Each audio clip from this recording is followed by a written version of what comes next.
여러분 한 주간도 안녕하셨습니까? 오늘은 23년 12월 10일입니다.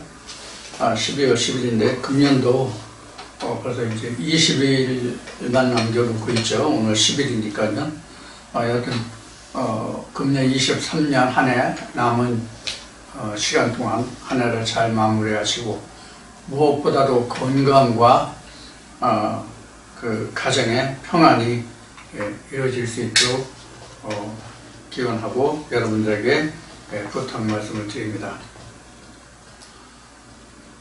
매년 연말이 되면 그 한 해를 돌아보고 또 새해를 계획하고 합니다만은 사실 저 같은 경우는 뭐 한 해 한 해 살아가는 게 이제 나이가 들어서든지 별로 그렇게 뭐 의미 있게 다가오는 예가 별로 없더라고요.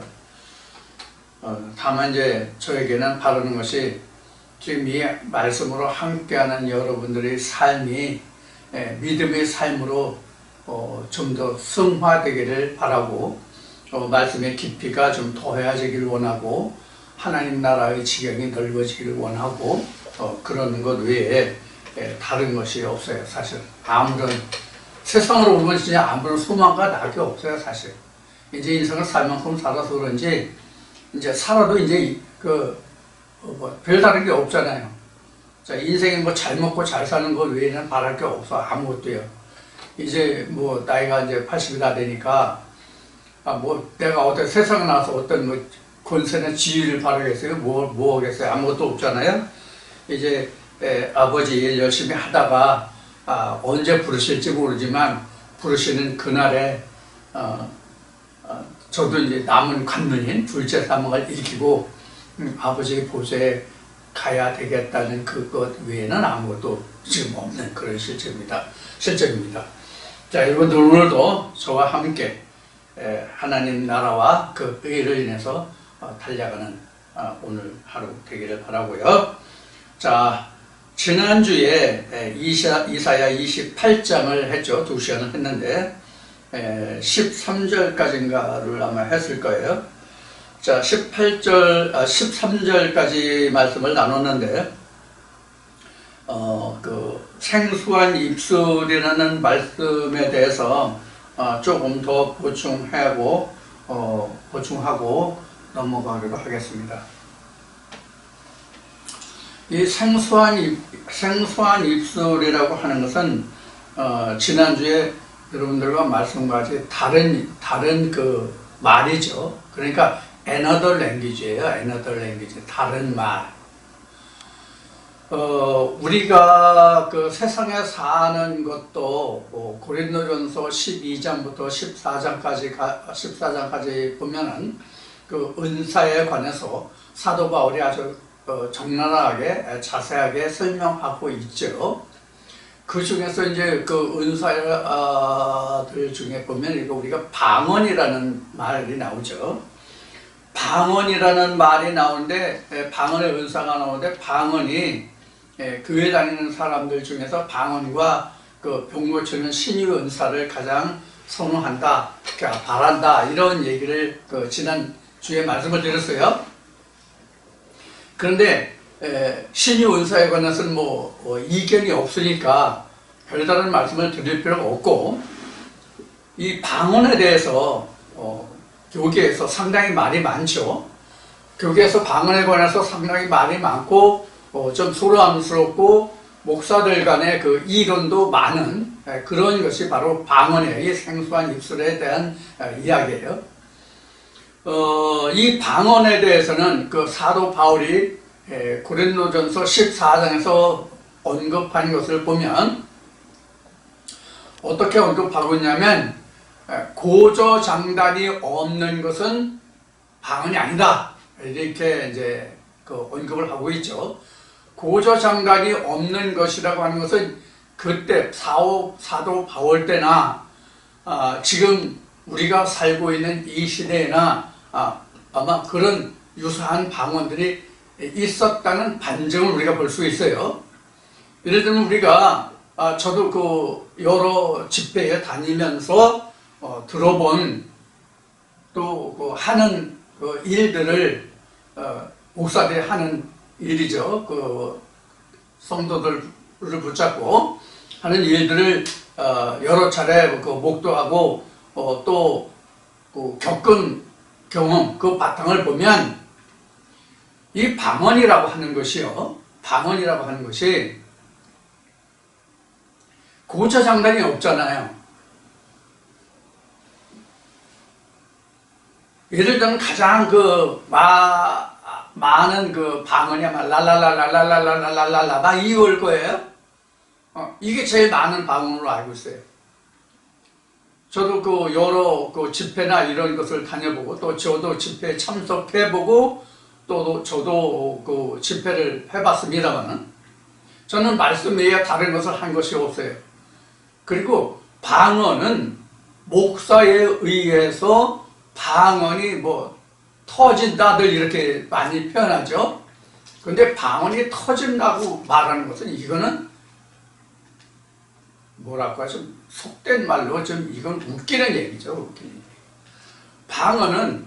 방언은 고린도전서에 바울이 기록한 것은 방언은 하나님의 임재하심을, 하나님의 계심을 그 증거로 나타나는 하나의 증거란 말이에요.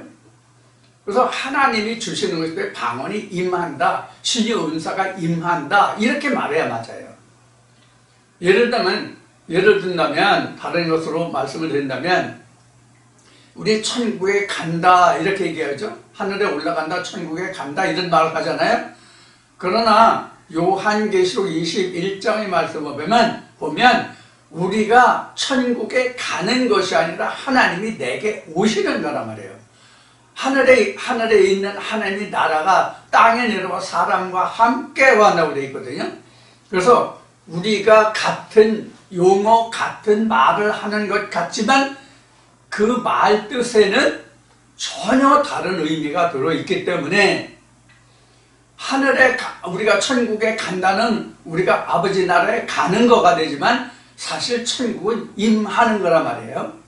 이런 것과 마찬가지로 방언도 이래요. 방언도 임하는 것이지 터지는 게 아니에요. 신의 은사가 터집니까? 신의 은사가 임하는 거죠. 그리고 방언도 임하는 것이지 터지는 게 아니죠.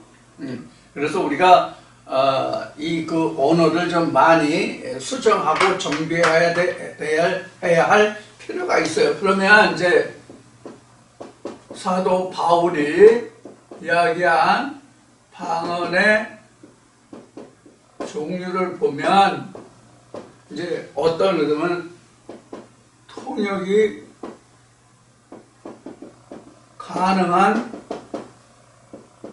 방언, 통역,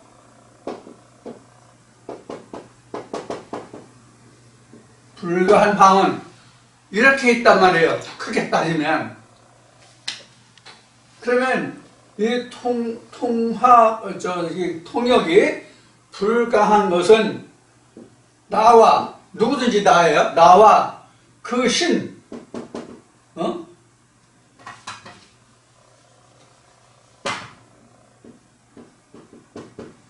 그 신과의 대화이기 때문에 이것은 통역이 안 된다. 이렇게 정의하고 있단 말이에요. 통역 가능한 방언은 그럼 뭐냐? 이게 바로 지금 여기 이사야 28장 11절에 나온 생수한 입술이에요.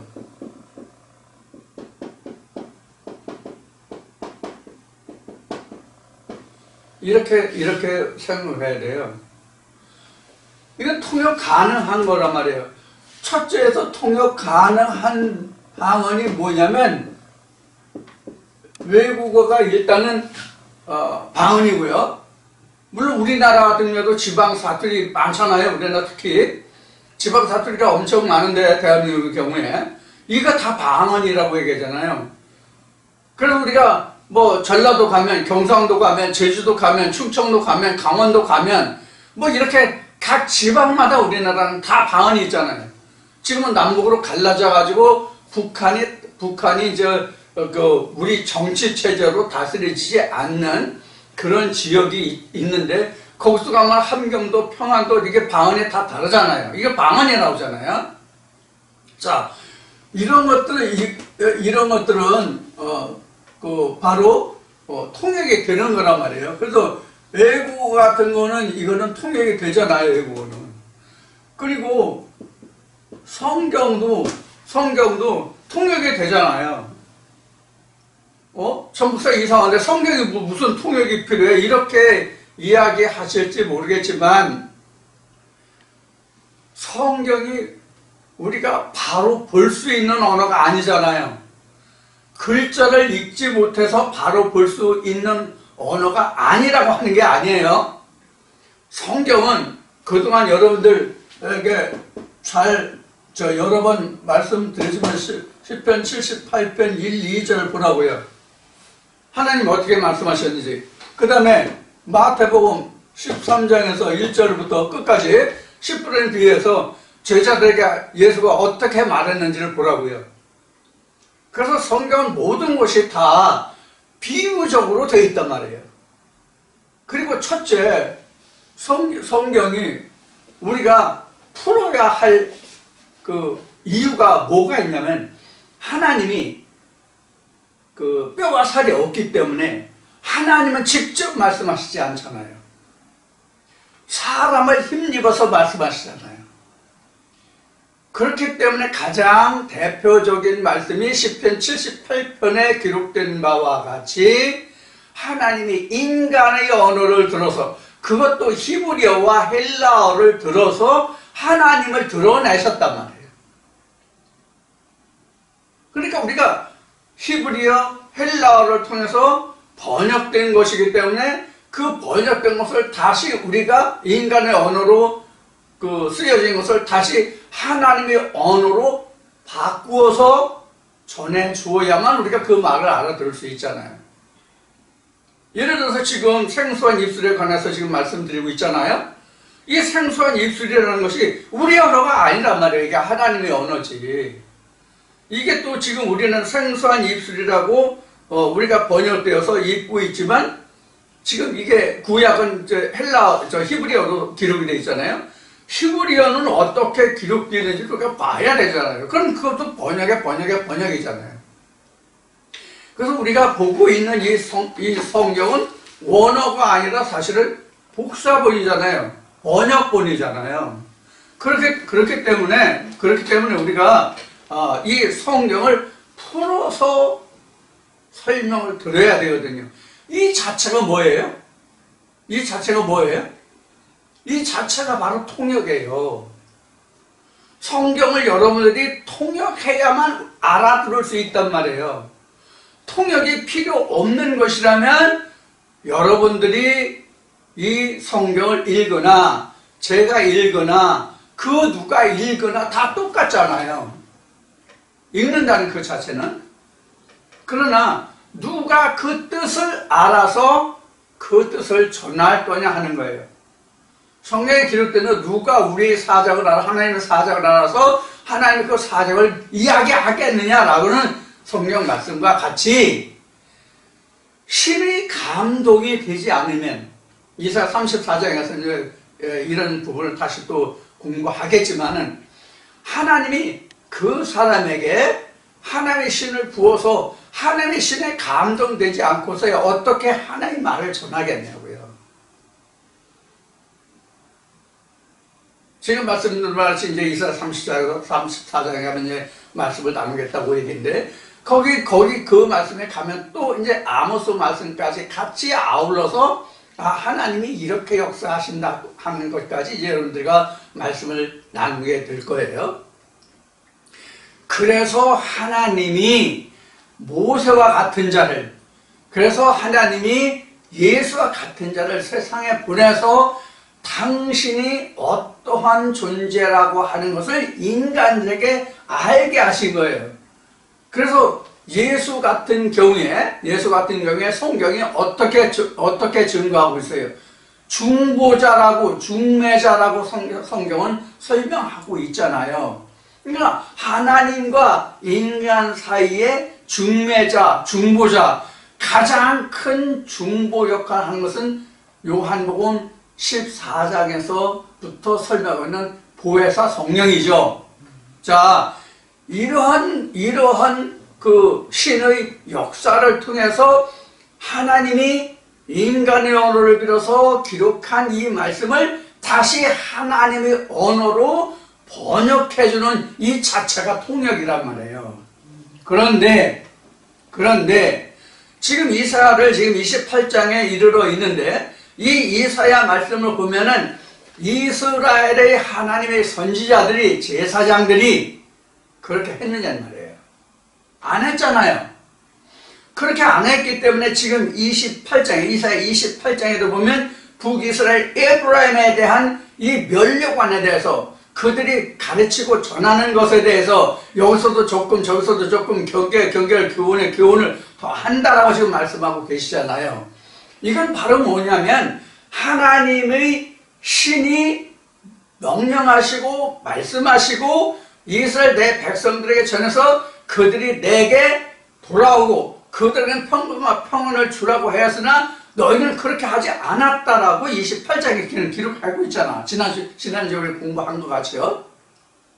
자, 그래서 이러한 하나님의 언어가 하나님의 언어로 통역되고 번역되지 않은 것에 대해서 다시 새로운 말씀으로 그러니까 정상적인 하나님의 언어로 바뀌어져야 되는데 그 말에 대해서 익숙하지 못하니까 생소한 입술이다 이렇게 된 거란 말이에요. 자, 이것을 현재 오늘날 신앙생활을 하고 있는 대한민국 또는 모든 지구촌의 모든 교회에 다니는 사람들에게 있어서도 마찬가지란 말이에요. 자, 이 마찬가지라는 뜻이 어떤 의미냐면 지금 각 나라마다 기독교가 있고 뭐 기타 종교가 있잖아요. 이제 기독교만을 놓고 보자고요. 기독교는 신학이라는 그 이수과정, 신학이라는 학문을 통해서 성경을 접하고 목사 고시를 통해서 목사 안수를 받아서 목회를 하잖아요. 그러니까 성경은 같은 성경인데 신학을 의존해서 하나님을 전하는 그런 방법이 하나 있단 말이에요.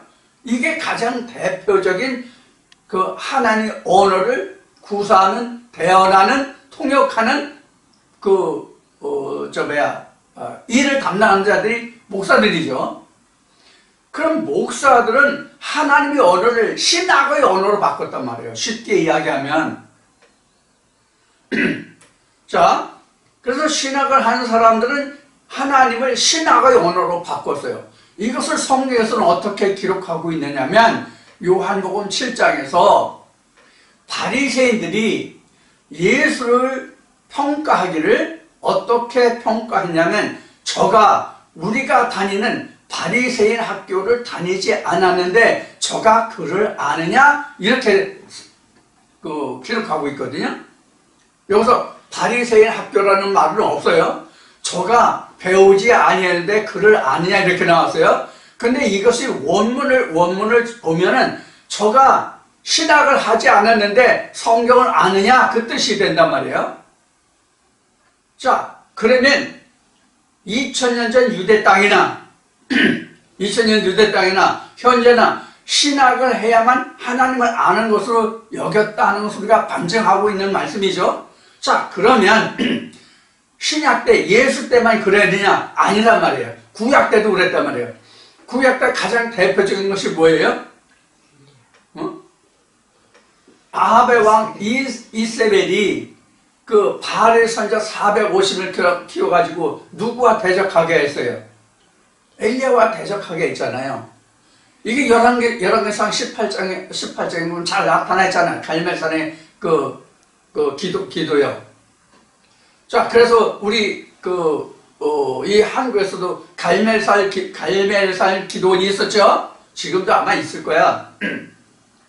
자, 이런 성경의 역사를 본단 말이에요. 그러면 엘리야가 신학을 했어요? 엘리야가 신학을 했냐고? 엘리사가 신학을 했냐고? 그럼 그때 당시에 신학한 사람들은 누구예요? 구약의 가장 대표적인 신학이 뭐냐고? 지금 얘기한 아방의 누구래요? 이세벨 신학이 있었잖아요. 따지고 보면 이세벨 신학이라고 할 수 있는 거란 말이에요. 선지자들 키웠으니까. 사람으로 길리워진, 사람으로 양육한, 사람의 지식으로, 세상의 지식으로 길리운, 양육된 그런 선지자들이 바로 바알의 선지자란 말이에요. 이게 2000년 유대 땅으로 얘기하면 바리새파란 말이에요. 그러니까 구약으로 보면 이세벨파, 신약으로 보면 가말리엘의 그 신학, 그 바리새파 이렇게 이제 나는 것이 바로 그런 거란 말이에요. 그 오늘날의 신학이 얼마나 많아요? 오늘날의 신학이 얼마나 많냐고요. 각 교단별로 신학이 있잖아요. 그러나 단 한 가지 대한민국의 경우는 한국이 별도로 어떤 성경을 체계를 잡아가지고 한국에서 자생한 신학은 없어요. 한국 같은 경우는 다 미국에서 거의 건너온 거예요. 아니면 미국이나 그 유럽에 유학을 가서 그 공부해온 이제 신학이죠. 그러니까 대한민국에서 사실은 신학이 없다고 해야 맞는 거예요. 자, 그래서 우리가 하나님의 언어를 다시 이제 본론으로 다시 들어도 하나님의 언어를, 즉 성경을 사람의 언어로 기록했더니 하나님의 언어로 바꿔줘야 되잖아요. 이 자체가 바로 뭐라고 그랬어요? 통역이다 그랬어요. 통역이다 그랬어요. 그래서 여러분들은 성경 하나님의 그 언어를, 성경의 하나님의 언어를 통역해서 들어야 되는 거예요. 풀어서.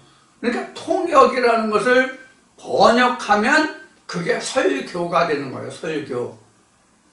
자, 설교라고 하는 건데, 그래서 성경을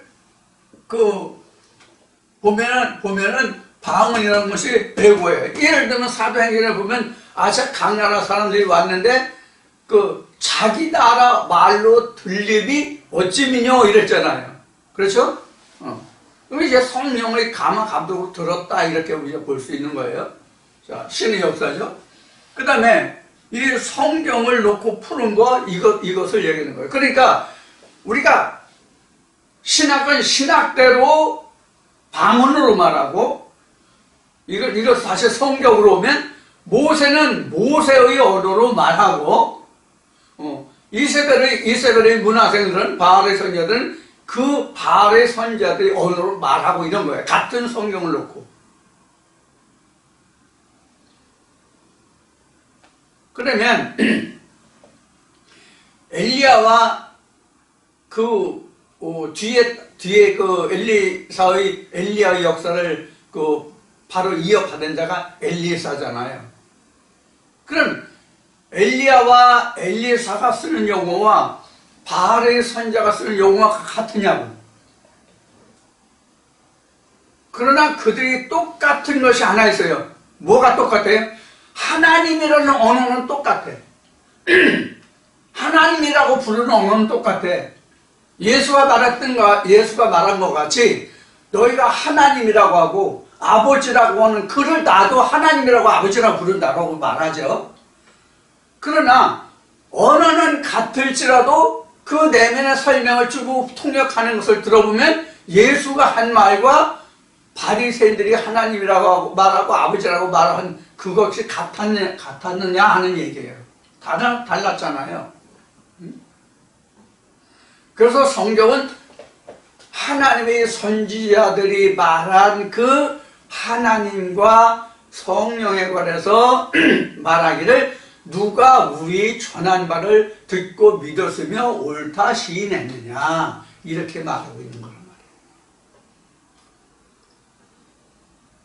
자, 이렇기 때문에 하나님의 언어가 성경에 지금 말한 것 같이 하나님의 언어가 정상적인 하나님의 언어가 그동안 신학에 의존해서 듣고 있던 하나님의 언어와 비교하면 전혀 다르잖아요.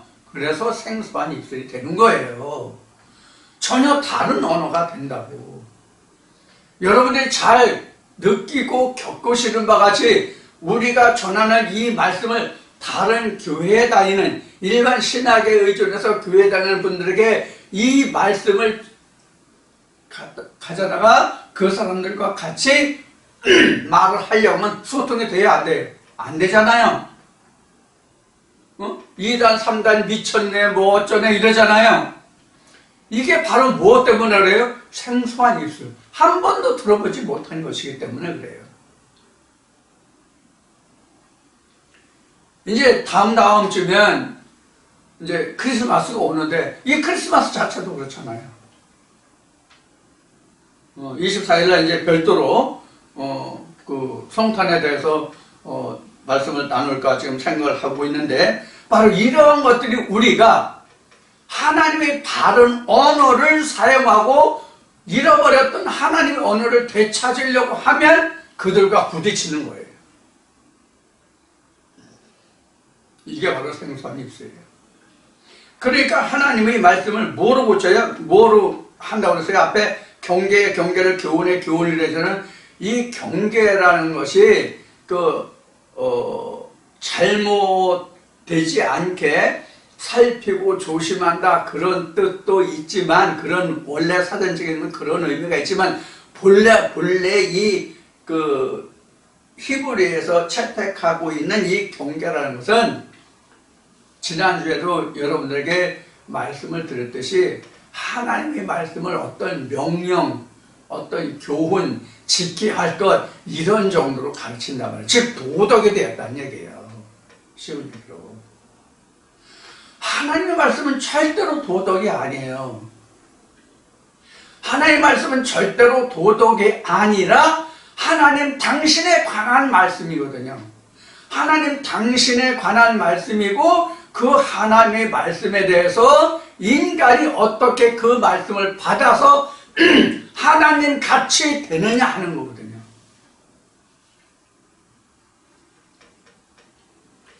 이런 면들을 우리가 그 성경을 대하면서 자꾸 이것을 습득해야 돼요.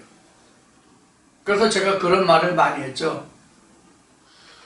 성경은 예수가 말하기를 이 성경이 모세에 관한 모든 길이 아니라 모세에 관한 모든 글이 나에 관한 것이다 라는 얘기를 했죠. 예수가요. 그러면 우리가 말할 때 이 성경은 2000년 전 유대 땅에 왔던 예수에 관한 글이야 이렇게 생각하면 된다 안 된다? 안 된다 그랬잖아요. 그럼 이걸 어떻게 해석해야 된다고 말씀을 드렸어요 제가요? 여러분들에게 모든 사람에게 있어서 이 성경이 나에 관한 글이 되어야 된다라고 말씀을 드렸죠. 그래야 내가 하나님의 백성이 되고 하나님의 나라에 갈 수 있는 거잖아요. 내가 하나님같이 되어야만, 예수같이 되어야만 이렇게 가장 잘 표현된 부분이 성경의 어느 부분이냐면 계시록 2장 3장이에요. 아시아 7교회에 대한 편지 있잖아요. 그렇게 돼야만 내가 아버지 보좌 앉은 것 같이 너희도 흰 돌들을 줘서 거기에 이름을 쓰게 할 텐데 받은 자에는 알지 못하리라. 영원한 생명나무의 열매를 먹게 하리라. 아버지 보좌 앉게 하리라. 감추었던 만나를 주고 먹게 하리라. 이렇게 성경에 기록하기 전에 아시아 7교회에 그것이 결국 한 말씀으로 축약한다면 내가 아버지의 보좌에 앉은 것 같이 너도 아버지의 보좌에 앉게 하겠다라는 뜻이란 말이에요.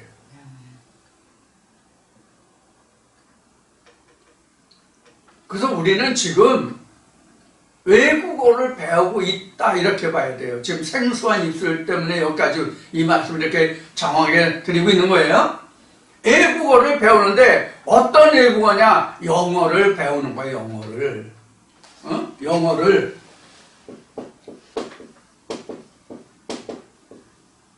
이런 영어가 아니라 실력영자 영어, 즉 하나님의 언어를 배우는 거라고. 지금요 우리가 하나님의 언어를 배워야 하나님과 예수와 성령과 소통을 할 수 있을 거 아니겠어요? 이게 언어란 말이에요. 이게 하나님의 언어라고. 요한복음 1장에서 1장 1절에서 하나님이 무엇으로 존재한다고 정의하고 있어요? 언어다.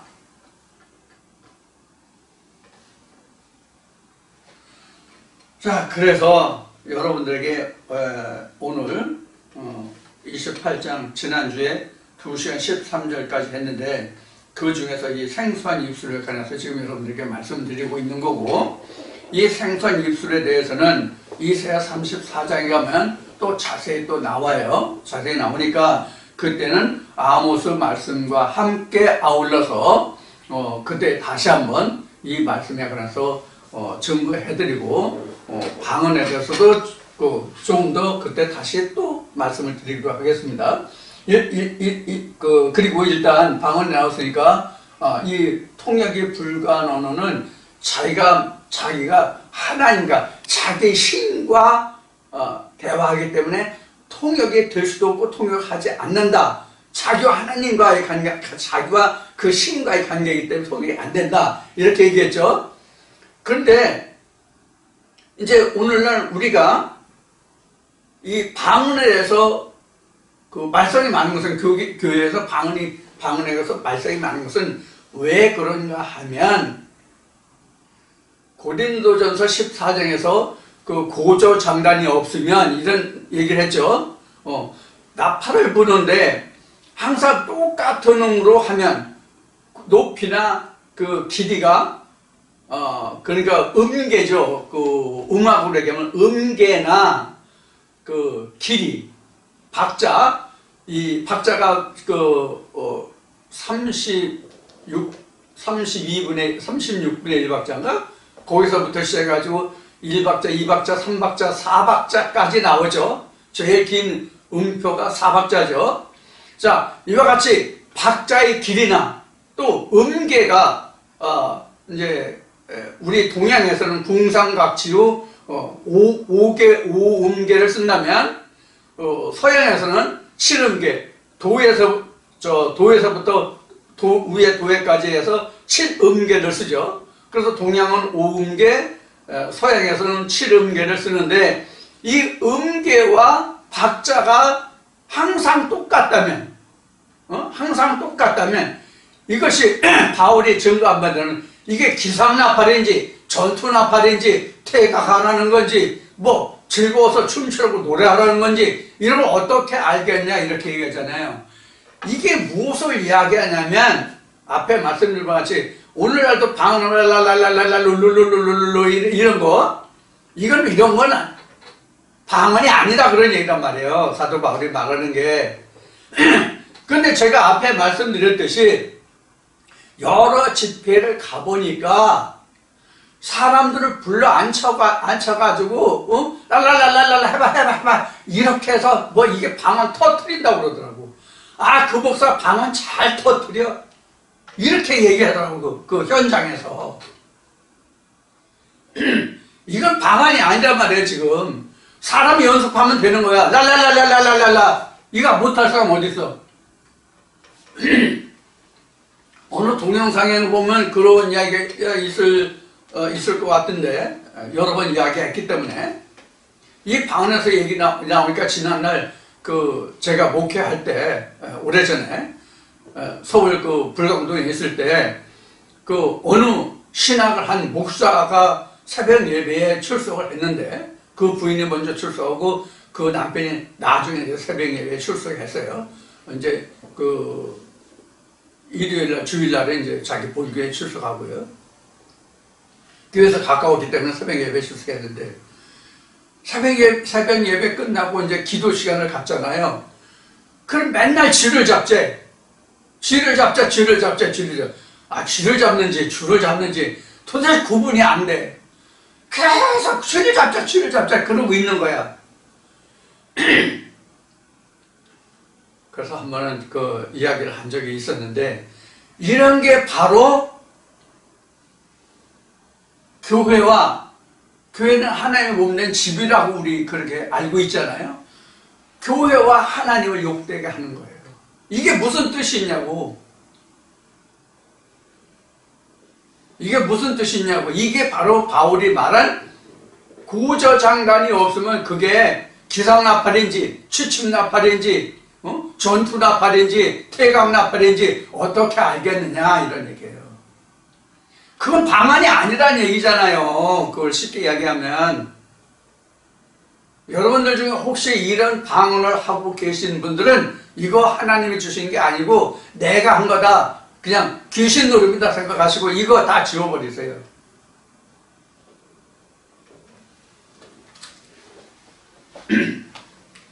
우선 여러분들이, 제가 지금 여러분들에게 당부드리고 싶은 것은 우선 여러분들이 어떤 방언을 먼저 사모하느냐면요, 이 성경을 풀어줄 수 있는 방언을 사모하세요. 최고의 방언이에요. 그래서 사도 바울이 고린도서 12장을 마치면서 너희가 뭐 병 고치는 은사, 뭐 방언의 은사, 뭐 이런 것을 너희가 사모하느냐? 이보다 더 좋은 것을 구하라. 하나님이 이보다 더 좋은 것을 주시라 하세요. 그게 뭐예요? 그게 뭐냐고요? 하나님의 언어를 내가 다 알아듣는 거예요. 하나님과 내가 대화할 수 있는 거예요. 하나님과 내가 소통할 수 있는 거예요. 이게 바로 뭐냐? 하나님과 내가 하나가 되는 거란 말이에요. 하나님의 말씀을 알아야 내가 하나님과 하나가 될 수 있고 언어가 소통이 되잖아요. 우리도 세상에 태어나면 엄마 아빠에서부터 시작해가지고 말을 배워야 부모와 소통하고 형제들과 소통하고 학교에 가서 모든 학문을 다 내가 섭렵할 수 있잖아요. 하나님 안에서 똑같아요. 하나님의 언어를 내가 모든 것이 다 능통해야만 하나님의 나라의 그 모든 지식을 내가 섭렵할 수 있잖아요. 이거보다 더 좋은 통역이 없다는 거, 여러분이 꼭 이를 명심하시기 바랍니다. 자, 이 정도 해서 생소한 입술에 대해서 이제 그 말씀을 마치기로 하고요. 그 다음에 이제 14절부터 이제 시작을 해야 되는데, 14절부터 보겠습니다. 이러므로 예루살렘에 있는 이 백성을 치리하는 너의 경만한 자여 여호와의 말씀을 들을지어다. 자, 지금 누구에게 지금 말씀하고 계신 거예요? 하나님이 이사야의 입을 통해서 누구에게 말씀하고 계시냐고요? 예루살렘에 있는 백성을 치리하는 너희요. 그러니까 방백들이나 정치 지도자들이나 종교 지도자들에게 하는 말이에요. 이스라엘의 치리자, 예루살렘의 치리자, 너희는 들으라는 얘기죠. 경만하다, 가볍고 이게 어리석다 이렇게 얘기해야 맞을 거예요. 이 경만을 사전적인 뜻보다는 이스라엘 백성들에게 하나님이 지금 한탄하시는 것은 너희가 가볍게 행하고 어리석게 행한다, 이런 뜻으로 이제 설명을 해야 맞을 거예요. 그래서 너희 경만한 자여 여호와의 말씀을 들을지어다. 여호와의 말씀을 들을지어다라고 지금 언급하고 있다는 얘기는 바로 뭐예요? 여호와의 말씀을 듣지 않고 있다는 뜻이잖아요. 뒤집으면 여호와의 말씀을 듣고 있지 않는 너희는 내 말을 들으라, 이런 뜻이란 말이에요. 그러니까 지금까지 이사야 28장에 이르러 있는데, 지금까지 지금 하나님이 모든 열방과 그 이스라엘과 유다에 임하는 모든 일들이 예루살렘과 유다가 하나님을 떠나 범죄함으로 열방을 들어서 역사한단 말이에요. 그러니까 바다가 흉흉하고 뭐하고 한 말이 다 이런 뜻이란 말이에요. 지금 그 1년에 그 기후를 보면은 태풍이 일어나잖아요. 태풍이 일어나는 게 바다 전체가 다 뒤집어서 태풍이 일어나나요? 아니잖아요. 어느 한 부분에서 일어나는 소용돌이가 그 미치는 그 행로에 따라서, 그 기상이 이동하는 행로에 따라서 어느 지역에는 태풍이 오고 폭풍이 오고 뭐 이러잖아요. 마찬가지란 말이에요. 자, 그래서 14절에 그 예루살렘에 대해서 좀 경고를 하고 있고요. 15절은 너희 말이 우리는 사망과 언약하였고 음부와 맹약하였은즉 넘치는 재앙이 유행할지라도 우리에게 미치지 못하리니 우리는 거짓으로 우리 피난처를 삼았고 허위 아래 우리를 숨겼음이라 하는도다. 이거 이 15절을 이 말씀을 읽고 나니까 헛웃음이 나오네요. 지금 이렇게 하나님의 그 사자들이, 하나님의 그 백성들이, 하나님의 방백들이, 하나님을 섬기는 주의 백성들이 이렇게 지금 헛된 것을 쫓아가고 있단 말이에요. 기가 막힌 일이잖아요. 자, 이것을 한번 살펴보자고요. 15절에 있는 말씀을 살펴보자고요. 하나님이 이렇게 말씀하시는 거죠. 이사야 2부 통해서 너희가 말하는데 우리는 사망과 언약하였다. 사망과 언약하였다. 그러니까 죽음과 언약하였다는 뜻이에요. 사망과 언약하고 음부와 맹약하였은즉 넘치는 재앙이 유행할지도 우리에게 미치지 못하리니. 이게 읽다 보면 이런 생각이 나요.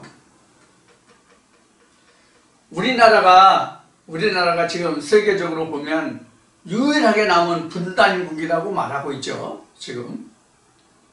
근데 같은 대한민국의 백성이고 같은 대한민국에서 살아가고 같은 대한민국에서 정치하고 공무원도 하고 하는데 생각들이 어때요?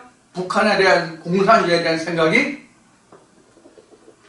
그들과 평화협정을 맺으니까 전쟁이 일어나지 않고 우리가 평화하리라 말하잖아요. 그들을 오히려 건드리면, 그들의 심기를 불편하게 하면 오히려 우리가 힘들다. 우리가 전쟁하려고 하느냐 이렇게 말하잖아요. 그래서 아무리 좋은 전쟁이라도 나쁜 평화가 낫다 이렇게 말하잖아요. 그럼 2차 대전의 게벨스의 이론과 같이 그게 되나요? 북한과 맹약하면, 공산주의와 민주진영이 맹약하면 그 맹약이 지켜지나요? 공산주의는 절대로 그것을 지키지 않습니다. 우리가 그동안 보호왔던 것 같이. 그래서 항상 그 자유, 평화, 지킴은 평화와 자유의 가장 기본 틀이 굳건한 것은 뭐냐면 힘의 위에 있습니다. 우리가 성경에서 그러한 예를 우리가 배울 수 있다면 이스라엘이 다윗 때나 솔로몬 때 감히 열방이 이스라엘을 엿볼 국가가 있었나요? 없었어요. 가장 평화의 기본은 힘입니다. 학교 다닐 때 어느 시대든지 다 몸짱이 있어요. 골목대장이 있어요. 골목대장은 학교 다니는 내내 항상 편해요. 누가 그거를 넘보지 않아요. 똑같아요. 세상의 이치가 다 똑같다고요. 이와 같이 우리가 하나님 안에서 힘이 있는 자가 평강과 평화를 유지할 수 있는 거예요. 그럼 하나님보다 더 강하고 큰 자가 어디 있어요? 그래서 주님은 이렇게 말씀하셨죠. 내가 주는 평강과 평안은 세상에 주는 것과 같지 않다. 이게 참된 평강과 평안이라는 뜻이거든요. 그런데 여기서는 뭐라고 말했어요? 우리가 음부와 사망과 우리가 맹약하였으니까 그들이 우리를 넘보지 아니하라.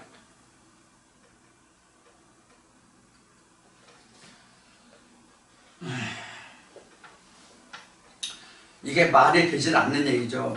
사망과 음부가 맹약하더라도 사망이 오지 않습니까?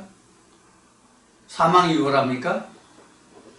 자, 6월이라는 말이 나왔으니까 이스라엘 백성들에게 평강과 평온인 것은 무엇으로 인해서 왔습니까? 6월절을 인해서 평강과 평온이 왔잖아요. 하나님의 은혜가 아니면 예수 그리스도의 피와 살이 아니었으면 이스라엘 백성들에게 사망을 건너갈 수 있는 패스오버가 있을 수 없잖아요. 6월절이. 그럼 뭐가 6월 됐어요? 사망을 건너갔잖아요. 즉 생명으로 갔다는 얘기예요. 세이브 됐다는 얘기거든요. 구원이 됐다는 얘기거든요. 사망을 건너갔으니까. 그러면 사망과 결탁을 하면, 음부와 결탁을 하면 사망이 오지 않습니까? 안 오냐고요, 사망이. 오히려 음부를 가는 거죠. 더 깊이 가는 거죠. 이게 요한계시록으로 말하면 이게 바덤레스 피트란 말이에요. 무한히 그 사망의 경지에 빠져서 자기가 사망에 빠져 있는지조차 생각하지 못하는 그것이 바로 바덤레스 피트예요. 자기가 사망에 빠져 있는데 사망이 있는지도 몰라. 죽어 있는데도 죽어 있는지를 몰라. 이거란 말이에요. 그래서 감각이 없는 자라고 얘기하는 거예요, 성경은. 죽은 자가 감각이 있습니까? 없잖아요. 똑같아요. 바로 그런 의미의 말씀이 지금 15절에 기록되어 있어요. 그래서 이들이 말하기를 우리는 거짓으로 우리 피난처를 삼았다. 거짓이라는 게 속임수 이것이 거짓이 아니라 거짓이라고 하면서 우리가 어떤 의미를 보아야 하냐면 알맹이가 없다. 속이 비었다. 그런 뜻이에요. 그렇게 봐야 돼요. 자, 자꾸 신학을 얘기해서 안 됐습니다만 실상이 그렇기 때문에 어쩔 수 없어요. 내가 신학을 비판하고 신학을 비평하고 신학이 어떻다라고 얘기하고 싶어서 하는 게 아니라 실상을 이야기하는 거예요. 신학을 해보면 우리가 그 신학 안에 어떤 알맹이가 들어있어요? 어떤 알맹이가 들어있냐고요? 없잖아요. 알맹이가 아무것도 없잖아요. 알맹이를 말하지만 알맹이가 없잖아요. 알맹이라고 하는 것은 무엇을 얘기하냐면 열매를 얘기하는 거예요. 열매는 알맹이가 없으면 헛된 거잖아요. 껍질이잖아요. 그럼 성경에서 말하는 알맹이의 뜻은 무엇일까요? 제가 드리는 말씀이 알맹이가 예수 그리스도란 말이에요. 영생이란 말이에요. 영생을 말하지만 영생이 예수를 말하지만 예수가 하나님을 말하지만 하나님이 그 안에 있느냐고. 실상이 없는데 뒤에서 다시 공부하겠지만 아무리 배고플지라도 꿈에 먹고 나면 여전히 배고프고 그런 말씀 나오죠? 그거 같단 말이에요. 아무리 해도 내가 실상이 없잖아. 실상이 없으니까 그게 거짓 것이라고. 그래서 거짓 것이라고 하는 것은 여기서 뭐 속였다, 기만했다 이런 뜻이 이제 거짓 것이라고 말할 수 있겠지만 실상은 뭐냐면 알맹이가 없는 거예요. 결과가 없는 거예요. 결론이 없는 것이라고 거짓 것이라는 거는. 그래서 여기서 거짓 것에 지금 그 피난처를 삼고 허위 아래 우리를 숨겼습니다 하는도다. 이 자체가 참으로 이게 이게 뭐 코미디도 아니고요. 이게 웃기는 얘기잖아요. 지금 누가 이런 짓을 하고 있다는 얘기예요? 이스라엘 백성들의 친위자가, 예루살렘의 친위자가 이런 얘기를 하고 있다는 얘기예요. 자, 그래서 그들에게 하나님이 어떻게 하시냐면, 그러므로 주 여호와께서 가라사대 보라, 내가 한 돌을 시온에 두어 기초를 삼았느니 곧 시험한 돌이요 귀하고 견고한 돌이라. 그것을 믿는 자는 급절하게 되지 아니하리로다. 이게 지금 쉬운 얘기로 메시아 언약이에요.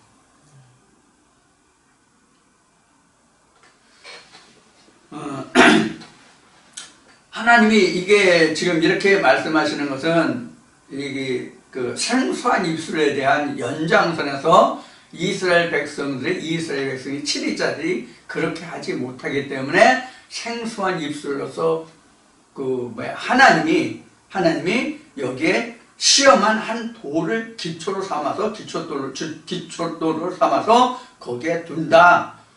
그 시험한 돌을 의존하는 자는 결코 넘어지지 아니하리라. 그런 뜻이란 말이에요. 여기에서 또 우리가 한 가지 볼 수 있는 것은 무엇을 볼 수 있냐면, 아무리 이스라엘 백성들이, 즉 하나님의 백성들이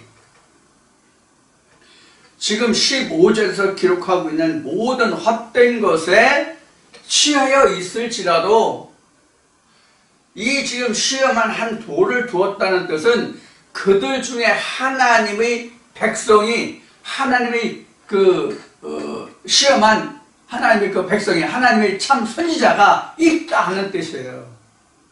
그러니까 하나님의 구원은 언제나 아무리 세상이 흉흉할지라도 하나님의 구원자가, 하나님의 선지자가 있다는 뜻이에요. 그래서 어느 말씀에는 이런 말씀이죠. 너희들 중에 하나님의 선지자가 있음을 아니라. 왜 이런 말씀이 나오냐면, 우리가 구약이 말라기로 끝나잖아요. 그래서 신약 세례 요한과 예수가 오기까지 403년이 걸렸다고 지금 신학교에서 말하고 있어요. 이것을 우리가 신학적으로 표현하기를 뭐냐면 영적 흑암기 이렇게 말하거든요. 그러면 430년 동안에는 하나님의 역사가 멈췄을까요? 하나님의 역사가 멈췄다면 세례 요한과 예수가 올 수가 없는 거예요. 멈췄다면 430년간 딱 멈췄는데 어느 날 갑자기 세례 요한과 예수가 와요? 아니잖아요. 하나님이 침묵하셨다는 얘기는 우리가 구약의 역사를 통해서 놓고 보면은 하나님이 이스라엘 백성들을 달아보고 계시며, 다른 얘기를 하면 너희들이 나를 전적으로 청종하는지 그 여부를 알려 하시는 기간이에요. 이스라엘 백성들이 광야에서 40년 동안 헤매게 하신 것이 하나님이 없어 이스라엘 백성이 40년간 광야에서 헤맸어요? 이스라엘 백성들이 하나님을 어떻게 대하는지를 보려고 했던 거잖아요. 물론 그 발단은 간에서 거기에서 가데스에서 가나안 땅을 정탐할 때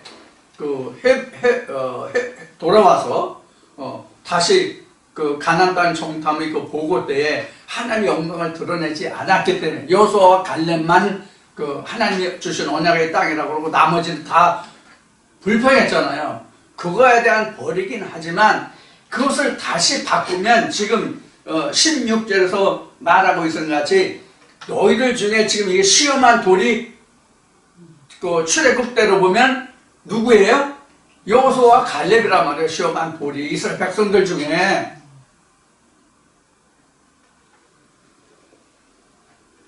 자, 이렇게 해서 하나님의 역사는 언제든지 끊임이 없는 거예요. 영원히. 지금 이 시대에도 하나님의 선지자가 없습니까? 하나님의 선지자가 없냐고 지금. 그럼 하나님의 선지자가 있다면 모든 교회 목사들이 다 하나님의 선지자예요? 그럼 2000년 전으로 거슬러 올라가서 바리새인들이 그때 당시에 다 그럼 하나님의 선지자였어요? 바리새인들이 2000년 유대 땅에 예수가 오기 전에 영적 흑암기라고 하는, 영적 흑암기 빼고 말라기에서부터 아담까지를 거슬러 가는, 즉 아담부터 창세기 1장에서 기록되는, 창세기 1장부터 기록되는 아담부터 말라기까지 그 기간에는 하나님이 역사하신 기간인데도 불구하고, 그럼 그때는 하나님의 언어가 이스라엘 백성들에게 전부 다 증거됐나요? 그건 아니잖아요. 그들에게 하나님의 선지자가 있었다 할지라도 하나님이 보내신 선지자와 스스로 일어난 자기 지식으로 온 자들, 스스로 온 자들 간의 그 싸움이 성경의 기록이 되잖아요. 오늘날 우리가 보는, 오늘날도 똑같단 말이에요, 우리에게. 자, 이와 같이 지금 15절, 16절에서 기록하고 있는 이것은 하나님의 언어를 떠난 하나님의 치리자들과 하나님과 그 백성들 사이의 언어란 말이에요, 이게. 그러면 이것이 이사야 때만 그러냐? 구약 때만 그러냐? 아니면 예수가 왔던 2000년 유대 땅에서만 그러냐? 아니라 영원히 그렇다, 영원히. 하나님의 역사는 영원히 이렇게 역사된다고요. 하나님의 역사는 이렇게 영원히 역사된다는 뜻은 뭐냐면 구원의 백성은 시극히 적고 따로 있다. 하나님의 선지자는 따로 있다는 거예요. 그런데 이것을 인정하는 사람이 과연 몇이냐 하는 거예요. 이것을 인정하는 사람이 과연 몇이냐 하는 거죠. 이게 중요한 거예요. 여기서 우리가 한 가지 생각해 볼 것이 뭐냐면 민주주의 원칙이라고 하는 다수결의 원칙을 우리가 생각할 수 있어요. 어느 동영상에도 이런 말씀을 제가 언급한 적이 있는데, 우리가 세상에 민주주의는 다수결의 원칙이라고 얘기하잖아요. 그럼 공산주의는 다수결의 원칙 아닌가요? 공산주의도 다수결의 원칙이에요. 다수결의 원칙이 민주주의의 철저한 기본 원리라고 한다면 공산주의나 사회주의보다 더 완벽한 민주주의는 없어요.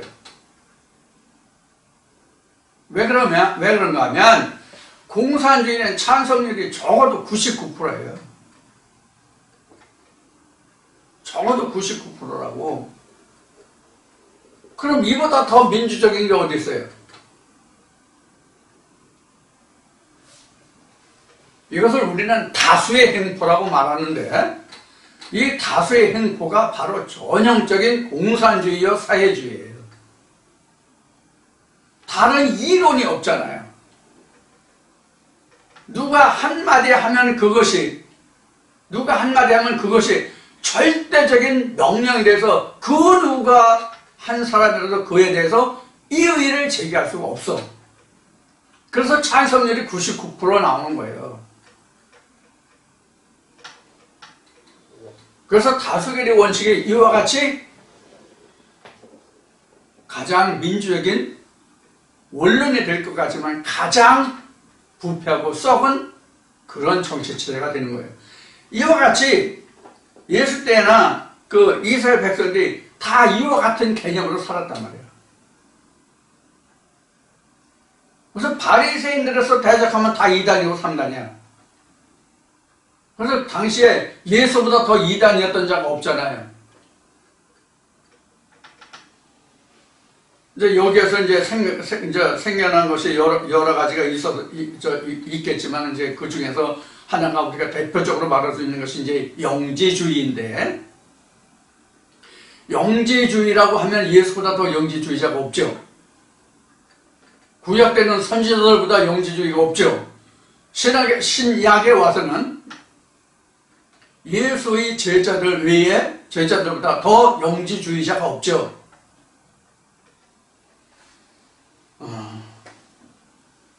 이러한 것들이 우리가 지금 이사야 28장 15절 16절을 보면서 우리가 살펴볼 수 있는 여러 가지 성경의 역사적 근거를 바탕을 살펴볼 수 있는 근원, 단초가 돼요.